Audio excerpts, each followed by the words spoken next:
O nosso tema não é um tema fácil, né, de ser falado, principalmente tratando-se de direitos fundamentais de crianças e adolescentes.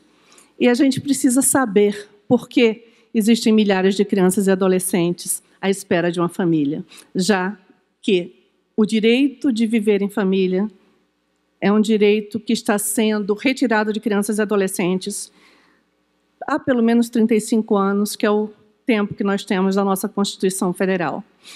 A Constituição, no seu artigo 227, trata dos direitos fundamentais de crianças e adolescentes desde 88, incluído posteriormente jovens. Direito à família, à convivência familiar, à convivência comunitária, saúde, habitação, cultura, todos os direitos básicos, à vida, né? E esses direitos são retirados todos os dias de nossas crianças e adolescentes no Brasil.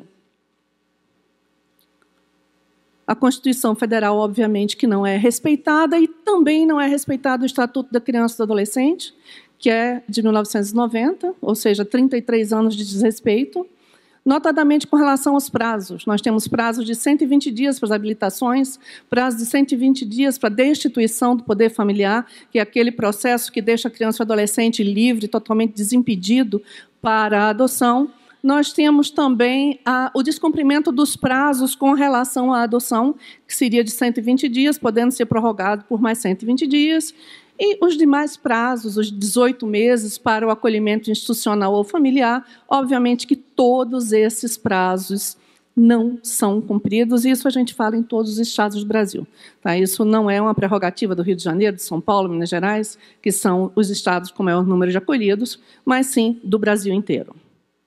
Né? Os recursos também, que devem ser colocados em mesa em 60 dias no máximo, às vezes passam meses e meses, até anos, para serem julgados. E eles têm que ter prioridade absoluta, né, desde a Constituição, para a colocação em mesa e julgamento, coisa que não ocorre. Os editais de citação, 10 dias, uma única vez. Sem o envio de ofícios a todas as instituições possíveis, empresa de gás, luz, telefone, Receita Federal, etc., etc., que só torna esse processo ainda mais moroso. Né?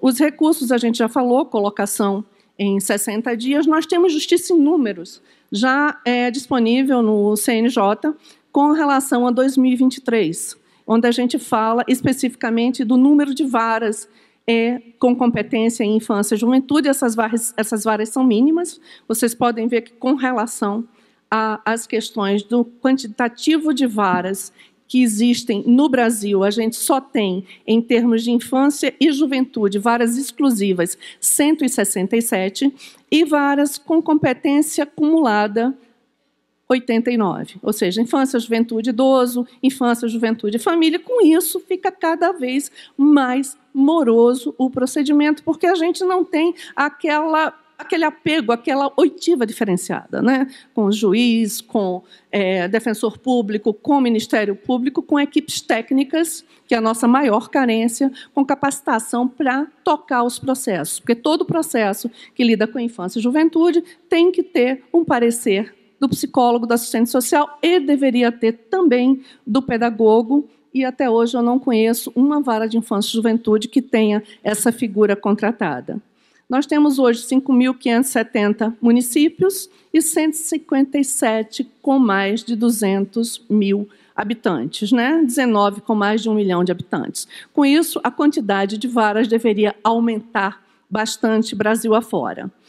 O tempo básico, né, médio, de um processo de guarda vamos aqui para o Sudeste, para 735 dias. Quando o prazo, a gente falou logo no início, seria de 120. Né? Já o processo de medida protetiva, de perda, de instituição do poder familiar, vamos novamente para o Sudeste, a gente tem uma média de 1.193 dias, quando o prazo é 120 dias. Então, a gente está mostrando aqui, né, o descumprimento dos direitos fundamentais de crianças e adolescentes, e que ninguém faz absolutamente nada com relação a isso. Nós temos o provimento número 36 do CNJ, completou agora 9 anos, E nós temos a resolução número 116 de 2021 do CNJ, 2 anos, né, ambos descumpridos. A gente tem a Constituição, que é descumprida, a gente tem o Estatuto da Criança e do Adolescente, que é descumprida, a gente tem o provimento, que é descumprido, e a gente tem uma resolução que é descumprida, e eu não sei se a gente vai editar mais alguma coisa para que também seja descumprida. Então, no provimento 36 está estabelecido que a cada 100 mil habitantes, nós teremos que ter uma vara com competência exclusiva em infância e juventude. Para cada 100 mil habitantes, um psicólogo, um assistente social e um pedagogo. Se alguém souber onde tem, por favor, me avisa que eu gostaria de visitar. Já a resolução número 116 mudou para 200 mil habitantes. Pergunto a mesma coisa, se alguém souber onde tem, eu também vou lá visitar com o maior prazer, né? Então, mais uma vez, alteram-se os números, mas não se alteram os procedimentos, porque criança e adolescente nesse país jamais foi prioridade. E aí eu coloco um item quase que político, né? Criança não vota. Criança não é economicamente ativa. Criança não tem voz, criança não tem rosto. E na forma do nosso projeto aqui do IBDFAM, crianças e adolescentes são invisíveis. E vão continuar invisíveis enquanto a gente permitir que isso ocorra. Porque é preciso lembrar que crianças e adolescentes são nossas obrigações enquanto Estado, sociedade e família. Na ordem inversa, lamentavelmente. Nós hoje temos 32.867 crianças e adolescentes em acolhimento institucional e familiar. Tá? Disponíveis 4.497, em processo 5.000, habilitados 35.000. E a conta não vai fechar nunca. Não vai fechar por quê? Porque nós só temos 4.000 disponíveis para adoção. E esses 4.494 já passaram em muito da idade da adoção. Ou compõem grupos de irmãos.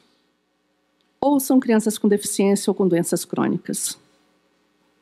Enquanto isso, 22.798 crianças e adolescentes estão no limbo jurídico. O que significa isso?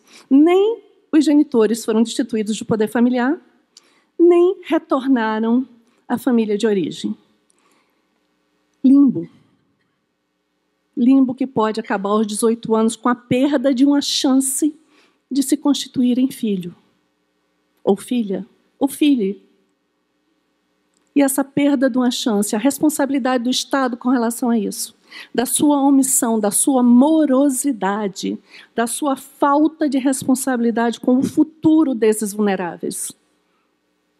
Como chamar o Estado à sua responsabilidade? Como fazer o Estado cumprir os direitos fundamentais de crianças e adolescentes? Nós temos um outro índice. Hoje nós temos mais de 10 milhões de crianças em estado de extrema pobreza. Então a gente não pode dizer que apenas as crianças pobres são relegadas ao abandono, à falta de cuidado, à negligência. A gente tem um cunho social e um cunho político nisso tudo, mas não podemos relegar apenas a pobreza à falta do exercício da parentalidade responsável. A gente precisa pensar isso de uma forma mais abrangente. Não é apenas a falta de políticas públicas que a gente sabe que realmente faltam, mas também a falta de cuidado, de afeto para o exercício dessa parentalidade responsável, dando a essas crianças a possibilidade de alcançarem a cidadania. Nós temos também a ausência de procedimentos próprios dentro do ECA com relação a recursos. Porque a cada procedimento de responsabilidade, a cada processo de destituição do poder familiar, existem inúmeros recursos, agravos. Vem apelação, vem recurso ao STJ, recurso ao STF, e com isso o tempo vai passando e a criança ficando mais velha, se tornando inadotável, apesar de eu achar que essa palavra não existe, mas retirando da criança o seu reconhecimento social, o reconhecimento social ao sobrenome da sua família, daquela família criada pelo sócio-afeto, que posteriormente vai ser respaldada por uma sentença judicial. Então, enquanto essa sentença não sai, por mais que nós tenhamos em vários estados do Brasil o direito ao nome afetivo, essa criança não tem o reconhecimento da sua parentalidade através do seu sobrenome. Então, esse é um grande problema. E eu acredito que esse tipo de problema pode, inclusive, causar as malfadadas devoluções, que é algo que a gente precisa também combater, porque criança não se devolve, criança não é coisa. A gente não está aqui tratando direito do consumidor, e sim do direito da criança e do adolescente. Deu defeito, devolve? Não é isso. Vício oculto, devolve? Não existe. Da mesma forma que você não devolve um filho que você gerou para a sua barriga, porque ele desenvolveu uma esquizofrenia aos 14 anos, você não pode devolver um filho adotado pelo mesmo fato. Tá? Não existe garantia, não existe ISO 2000, 2500, 3000 com relação ao filho que você gera e também não existe com relação ao filho adotivo. E você não pode...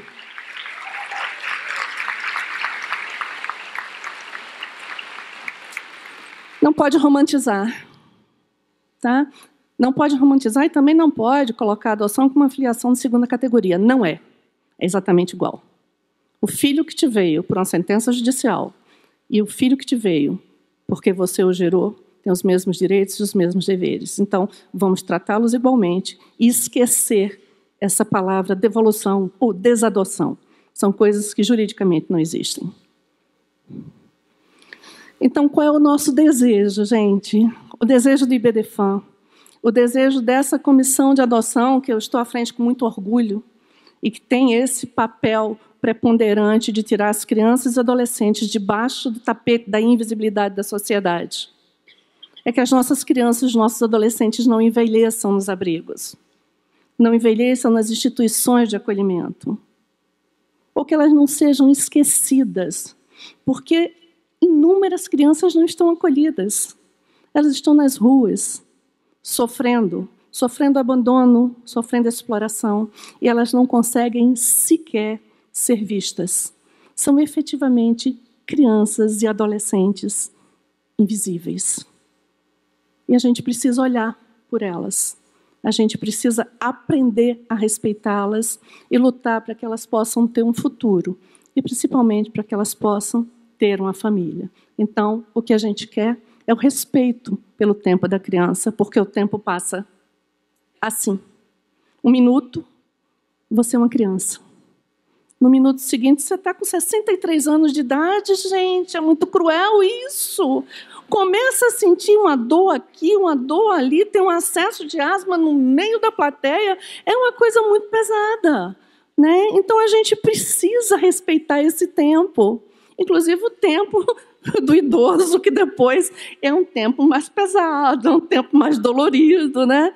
Então, a gente precisa lutar por isso, né? E lutar, inclusive, para que o Estatuto da Criança e do Adolescente seja matéria obrigatória do curso de Direito. Essa é uma luta que eu peço à diretoria do IBDFAN, nas pessoas do nosso querido e amado presidente, Rodrigo da Cunha Pereira, e da nossa vice-presidente, o pai do IBDFAN na realidade, Maria Berenice Dias, que a gente lute para que o Estatuto da Criança e do Adolescente seja matéria obrigatória não apenas do curso de Direito, mas psicologia, serviço social, pedagogia, medicina, enfermagem, com todos aqueles que lidam com crianças e adolescentes. E aí a gente não pode esquecer, né? Eu trouxe essas imagens que eu acho que são bem marcantes, né? Mas a gente tem que trazer Cazuza. Adoraria ter os 4 minutos para a gente cantar essa música linda. Mas o tempo não para, não. O tempo não para. Principalmente para as nossas crianças e adolescentes, o tempo chega a ser cruel. As imagens que nós utilizamos são de Banksy e inspiradas em Banksy, né? Acredito que todos saibam quem é Banksy, não preciso fazer essa alusão. E a gente está aí, né? Eu respondo WhatsApp, eu respondo Instagram, eu respondo não mais Facebook, já dei uma passada nisso. E a gente está no IBDFAN com muito orgulho, esperando realmente que a gente tenha o nosso tempo e que a gente consiga realmente mudar o mundo para as nossas crianças e adolescentes. Muito obrigada.